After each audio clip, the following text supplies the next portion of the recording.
बिस्मिल्लाहिर्रहमानिर्रहीम। अस्सलाम वालेकुम बच्चों, मेरा नाम मोहम्मद इकबाल है और मैं यूनिक ग्रुप ऑफ इंस्टीट्यूशन में इकनॉमिक्स पढ़ाता हूँ। उम्मीद है कि आप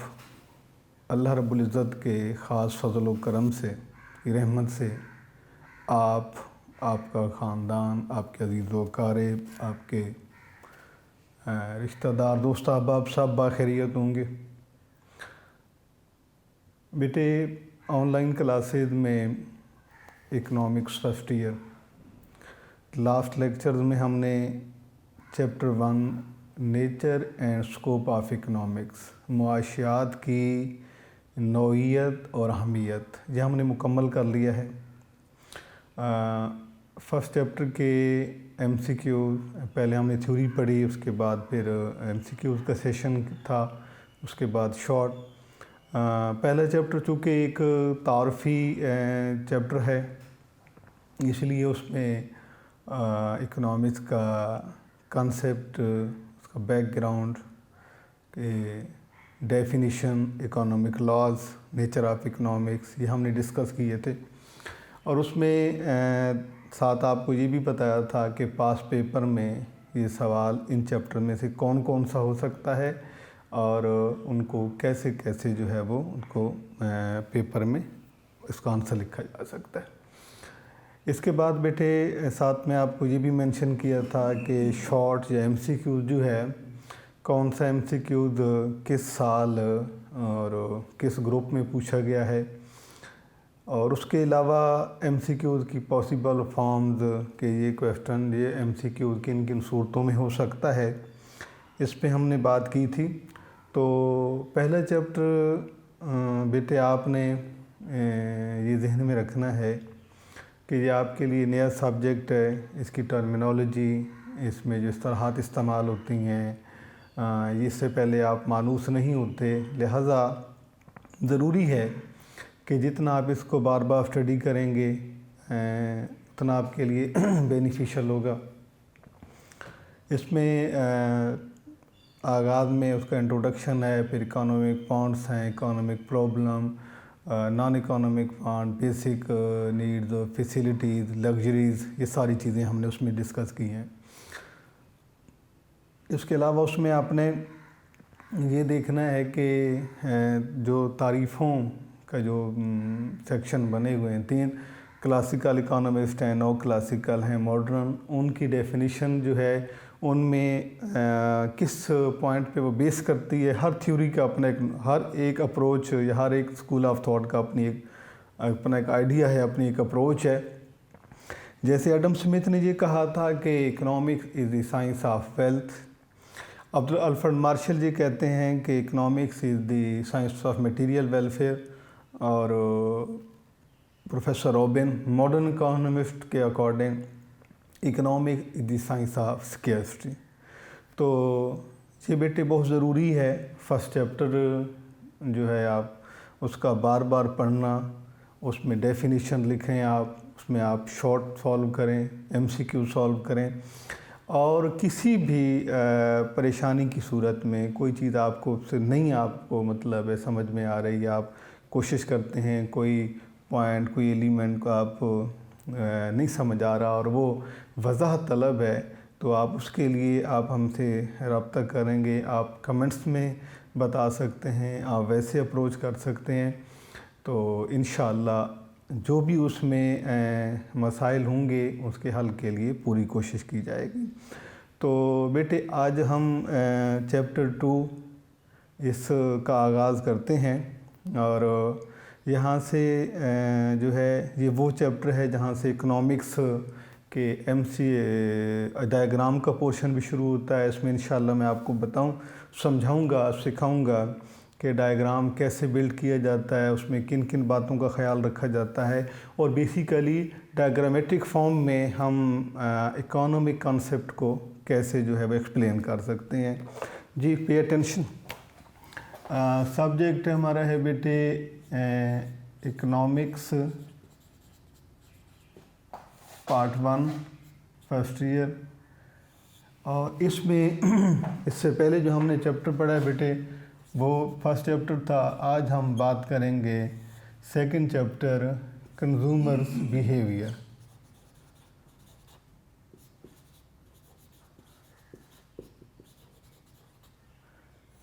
जी रवैया सारिफ, ये हमारा आज का जो है वो चैप्टर है। बेटे इसमें आपने ये देखना है कि कोई भी चीज़, ये अलग बात है कि ये सब्जेक्ट, ये आप जितनी भी बातें हैं आप लेक्चर फॉर्म में पहली मर्तबा सुनेंगे, बुक फॉर्म में पहली मर्तबा स्टेटमेंट फॉर्म में पढ़ेंगे, लेकिन अगर आप तवज्जो से इसको का मुशाहदा करने की कोशिश करें, इसको समझने की कोशिश करें, तो ये वो तमाम बातें हैं जो हम आम अमली ज़िंदगी में करते हैं। तो आगाज़ में सबसे पहले चूँकि इस चैप्टर में हमने कंज्यूमर बिहेवियर पढ़ना है, पहले आपको ये समझाऊंगा बेटे कि ये कंज्यूमर कौन होता है, कंज्यूमर का बिहेवियर क्या होता है, कंज्यूमर चाहता क्या है, इकोनॉमिक्स की जो ग्राउंड रियलिटी है कि सब्जेक्ट मैटर ऑफ इकोनॉमिक जो है उसके अकॉर्डिंग जो है हम कंज्यूमर को ये सब्जेक्ट कितना हेल्पफुल हो सकता है, कैसे उसको गाइडलाइन दे सकता है, इस पे इंशाअल्लाह हम बात करेंगे। तो बेटे हम अगर इकोनॉमिक की एक्टिविटीज़ या पहले हम चैप्टर की को एक नज़र देखें तो पहला जो है चैप्टर, उसमें हमने एक इकोनॉमिक एक्टिविटी के बारे में मैंने आपको समझाया था कि मुआशी सरगर्मी जो है, मुआशी सरगर्मी बेसिकली हमारा जो इकोनॉमिक सिस्टम है, या ये जो हम इकोनॉमिक एक्टिविटीज़ की बात करते हैं, इसमें बेटे हम इसके बुनियादी तौर पर दो पहलू देखते हैं। एक पहलू है प्रोडक्शन का, यानी पैदावार पैदा करने का, और दूसरा जो है वो कंजम्पशन है, सर्फ। ये है, आप इसको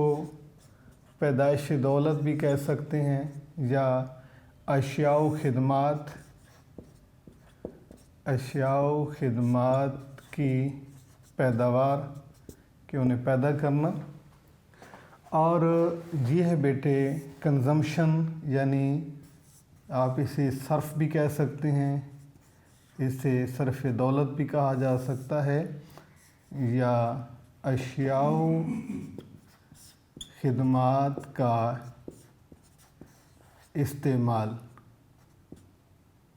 ये भी आप इसे लिख सकते हैं। हमारी बुनियादी तौर पर अगर हम इकोनॉमिक एक्टिविटी को देखें तो हमारी दो इकोनॉमिक एक्टिविटीज़ बनती हैं। एक इकोनॉमिक एक्टिविटी है कि जिसमें गुड एंड सर्विसेज को प्रोड्यूस किया जाता है। जैसा कि फर्स्ट चैप्टर में एक जो एडम स्मिथ की अप्रोच है, उसमें हमने डिस्कस किया था कि economics is the science of wealth and it discuss 4 aspects of wealth: production of wealth, consumption of wealth, distribution of wealth and exchange of wealth. यानी दौलत को पैदा करना, फिर उसको इस्तेमाल करना, उसको खर्च करना, उसके बाद जो है उसको एक्सचेंज करना, उसको डिस्ट्रीब्यूट करना। तो ये बातें, उनमें से 2 पॉइंट हमने लिए हैं कि अगर हम economic activity, there are in economics there are basically 2 activities. One activity is production and second is consumption. हमारा जो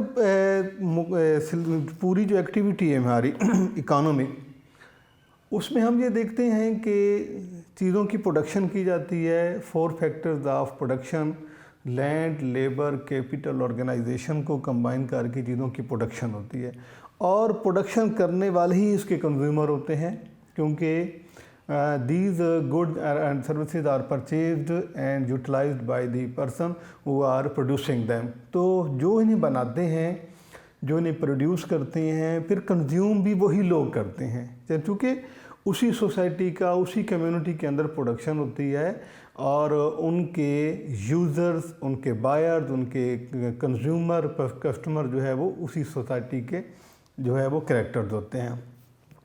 इसी तरीके से अगर हम ये देखें कि प्रोडक्शन में हमने ये पढ़ा था कि प्रोडक्शन बुनियादी तौर पर जो है ये है बेटा to produce goods and services, produce goods and services कि अशिया व खिदमात को पैदा करना। ठीक है, अब पैदा कैसे की जाती हैं कि ये एक प्रोसेस होता है, 4 factors of production, land, labour, capital, organisation को कंबाइन किया जाता है, उन्हें डिफरेंट रेशो से, उनके प्रोपोर्शन से उन्हें कंबाइन करके यूटिलाइज़ किया जाता है और उसके नतीजे में जो होता है there is production of goods and services, या आप उसको प्रोडक्ट भी कह सकते हैं। इसी तरीके से ये जो है अपना कंजम्पशन, ये बेसिकली होता है बेटे use of goods and services, use of goods and services. अब इनमें रिलेशन क्या बनता है कि ये जो प्रोडक्शन है ये प्रोड्यूस करके ये इसको यूज़ किया जाता है, फिर ये इस्तेमाल हो जाती हैं, फिर ये दोबारा प्रोडक्शन होती है, ये प्रोडक्शन हो के कंज्यूमर तक पहुंचती है और कंज्यूमर उसको इस्तेमाल करते हैं। और अगर हम कंज्यूमर के कंजम्पशन को देखें तो उनका ज़्यादातर जो कंजम्पशन होता है उनका मेजर पार्ट ऑफ इनकम जो है is spend on daily life item, या कंज्यूमर आइटम भी हम कहते हैं, कंज्यूमर गुड्स होती हैं। ज़्यादातर जो चीज़ें जो इनकम है किसी भी सोसाइटी में देखें तो कोई शख्स है उसकी इनकम लिमिटेड है और उसकी जो वांट्स हैं अनलिमिटेड हैं। ये बात हमने फर्स्ट चैप्टर में डिस्कस की थी, जिसे इकोनॉमिक प्रॉब्लम, यानी कि every person society is facing economic problem, हर शख्स को ये मसला है। लेकिन उस तनाजुर में कि अगर हम कंजम्पशन की बात करते हैं तो किसी भी शख्स की आमदनी का ज़्यादा हिस्सा जो है वो उसकी कंज्यूमर्स गुड पे कंज्यूम किया जाता है। फ़र्ज़ करते हैं कि अगर हम पाकिस्तानियों की एग्ज़ाम्पल ले लेते हैं कि फ़र्ज़ किया कि कोई पाकिस्तानी जो हैं वो 86% जो है उनकी कंजम्पशन है, यानी उनकी इनकम कंज्यूम हो जाती है और 14% जो है इन्हें सेव कर लिया जाता है। तो इस देखें कि 86% कंज्यूमर गुड पे इंसान कंज्यूम कर रहा है, उससे खर्च कर रहा है और सिर्फ उस अपनी इनकम का 14% जो है वो सेविंग फॉर्म में उसको अलग कर रहा है। इसका मतलब ये है कि मेजर जो इंसान के आमदनी का मेजर हिस्सा जो है वो इन पे खर्च कर दिया जाता है और सिर्फ 14% बचा लिया जाता है। ठीक है जी। तो अब हम इसकी जब डिफ़ाइन करते हैं कंजम्पशन को तो हम ये कहते हैं कि कंजम्पशन मीन, ये आपकी बुक के अकॉर्डिंग डेफिनेशन है, consumption means use of goods and services for direct satisfaction, for direct satisfaction के यूज़ ऑफ गुड। हम इस कंजम्पशन ऑफ वेल्थ को डिफ़ाइन कर रहे हैं कि कंजम्पशन मीन क्या होता है जी, use of goods and services for direct satisfaction, यानी कि लोग अपनी आमदनी जो है कंज्यूमर चीज़ों पे इसलिए खर्च करते हैं कि वो उनसे हर चीज़ जिस पे इनकम खर्च की जा रही होती है, वेल्थ खर्च की जा रही होती है, उसमें सेटिस्फेक्शन मौजूद है। और बेसिकली जो पेमेंट है this is made for the derivation of satisfaction that is in particular commodity. हर चीज़ के अंदर जो सेटिस्फेक्शन पाई जाती है उस सेटिस्फेक्शन को अटेन करने के लिए, उसे हासिल करने के लिए जो है उन चीज़ों को यूज़ किया जाता है। यहाँ पर बेटे हमने डिफाइन किया है कि प्रोडक्शन के to produce goods and services, यानी प्रोडक्शन कहलाती है, and after the production of wealth goods and services are used, उन्हें इस्तेमाल किया जाता है, that is known consumption of wealth. तो आपने कंजम्पशन की डेफिनेशन पहले भी है, वहाँ भी आपको मैंने फर्स्ट चैप्टर में भी पढ़ाया था कि to use goods and services for the satisfaction of human wants, आप वो भी लिख सकते हैं। और अगर आप इसके अकॉर्डिंग याद करना चाहें कि consumption means the use of goods and services for direct satisfaction, this is known as consumption. अब बेटे कंजम्पशन के अलावा हम बात ये करते हैं कि कंजम्पशन करते हुए जो है हम उसके बिहेवियर को देखते हैं। यहाँ से मैं आपको कंज्यूमर का, जहाँ पर जो हमारा टॉपिक है, इसके हवाले से भी थोड़ी सी बात कर लेते हैं कि ये है कंज्यूमर का बिहेवियर। ठीक है, अब हम जब कंज्यूमर के बिहेवियर की बात करते हैं तो कंज्यूमर के every consumer is facing economic problem, ये इससे पहले भी हमने बात फर्स्ट चैप्टर में भी की है। अब देखिए कंज्यूमर है, अब हम बात करते हैं कि behaviour of consumer with in this regard that selection, purchase और उसके अलावा consumption of goods and services के लिए कंज्यूमर का जो एटीट्यूड होता है उसे हम कंज्यूमर बिहेवियर कहते हैं। अब हर कंज्यूमर जो है वो अपनी रकम खर्च करते हुए कुछ वो उससे पहले उसकी कुछ मेन कंसिडरेशन होती हैं, यानी कुछ चीज़ों को वो मतलब he visit the market, he doesn't visit the market without nothing, यानी कि फॉर नथिंग, वो बग़ैर किसी काम के बखामखा में वो मार्केट का विजिट नहीं करता, बल्कि वो कुछ एम लेकर, कुछ ऑब्जेक्टिव लेकर वो मार्केट में जाता है। और उनमें सबसे जो अहम चीज़ आ जाती है वो उसकी है कंजम्पशन। जिस तरह से मैंने आपको बताया कि कंज्यूमर के हवाले से जो है हमने तीन बातें, एक तो ये है कि कंज्यूमर सिलेक्शन, उसके बाद वो परचेज़ करता है और परचेज़ या उस पर वो कंज्यूम कर देता है, कंजम्पशन। ये तीन चीज़ें जो हैं ये कंज्यूमर की बिहेवियर में मेनली शामिल की जाती हैं कि कंज्यूमर ने जब कोई चीज़ परचेज़ करनी है, मतलब ही डिसाइड टू परचेज़ समथिंग, तो उसके पीछे उसके कुछ एलिमेंट्स होते हैं जिनको जहन में रखते हुए वो डिसाइड कर रहा होता है। फॉर एग्ज़ाम्पल, सबसे पहली बात तो यह है कि कंज्यूमर ने जब किसी चीज़ को परचेज़ करना है तो वो पहला फ़ैसला ये करेगा कि उसको सिलेक्ट करेगा कि वो कौन सी चीज़ें हैं जिन्हें ही वांट्स टू परचेज़, वो उन्हें ख़रीदना चाह रहा है। इस डेफिनेशन में वो पूरे मार्केट को स्टडी करता है, मार्केट में वो कौन कौन सी चीज़ें मौजूद हैं और वो किन किन चीज़ों को परचेज़ करना चाहता है, उसके पीछे पस मंज़र में जो है वो क्या है। जब वो सारी चीज़ें सेलेक्ट कर लेता है तो सेकेंडली वो डिसाइड करता है कि क्या उनमें से कौन सी चीज़ें, क्योंकि ही हैज़ लिमिटेड इनकम, आमदनी उसके पास कम है, और ये जो है ये एक यूनिवर्सल ट्रूथ है कि everybody has less amount, he has not sufficient income to purchase all goods and services. हर चीज़, तमाम चीज़ों को हासिल करने के लिए हर शख्स के पास वाफिर आमदनी मौजूद नहीं है, इसलिए कि वो फिर ना उसके अंदर वो चॉइस को लेके आता है कि भाई उसमें डिसाइड करता है कि कौन सी चीज़ें जो है उसने अभी परचेज़ करनी है, कौन सी उसने बाद में करनी है। जिस तरह से फर्स्ट चैप्टर में प्रोफेसर रॉबिन की डेफिनेशन में एक पॉइंट मैंने आपको पढ़ाया था कि all human wants are not equally important,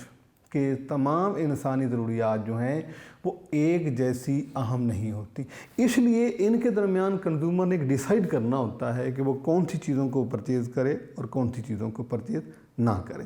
अच्छा, जब ये वो डिसाइड कर लेता है तो उसके बाद अगला सवाल उसका आ जाता है, कुछ चीज़ों को वो प्रेफरेंस पे रखता है, कुछ को वो पोस्टपोन कर देता है, बाद में परचेज़ कर सकता है। एक बात तो ये है, दूसरी बात यह है कि फिर उसने ये भी देखना होता है कि उसके पास जो अवेलेबल इनकम लिमिट है वो कितनी है, क्या वो उसकी तमाम ज़रूरियात को पूरा करती है या नहीं करती, या वो जितनी चीज़ें उसको ज़रूरत है वो उनको ख़रीद सकता है कि नहीं कर सकता। तो ये डिस्टेंस मैंने अभी आपको बताया है कि ये एक डिसाइडेड बात है, ये एक कंफर्म बात है कि हर शख्स के पास उस इनकम कम है और उसकी ज़रूरियात, उसकी वांट, डिज़ायर्स ज़्यादा हैं। फिर वो उनको शॉर्ट लिस्ट करता है।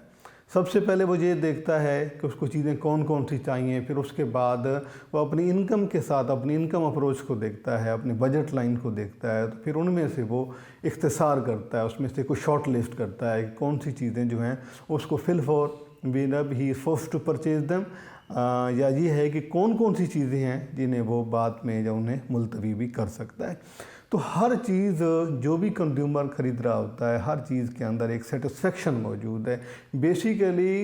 सारिफ जो है, कंज्यूमर, वो उस सेटिस्फेक्शन को परचेज़ कर रहा होता है जो उस जो है उसके अंदर मौजूद होती है। फिर उसकी कुछ अपनी पर्सनल असेसमेंट होती है जिसके मुताबिक वो डिसाइड कर। जिस तरह से अगर हम किसी भी मुख्तलिफ़ कंज्यूमर को जब हम स्टडी करते हैं, कंज्यूमर की डेफिनेशन में भी आपको इसको बायर भी कहते हैं, उसको कस्टमर भी कहते हैं, कंज्यूमर भी कहते हैं,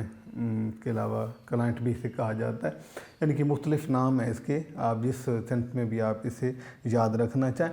अब अगर हम तमाम सोसाइटी के मेंबर्स को, कम्युनिटी मेंबर्स को, करैक्टर्स को अगर हम स्टडी करें तो हर शख्स का कमाने का अंदाज़ मुख्तलिफ है, यानी कि हर एक शख्स जो है वो मुख्तलिफ़ अंदाज से कमाता है। फिर उसके बाद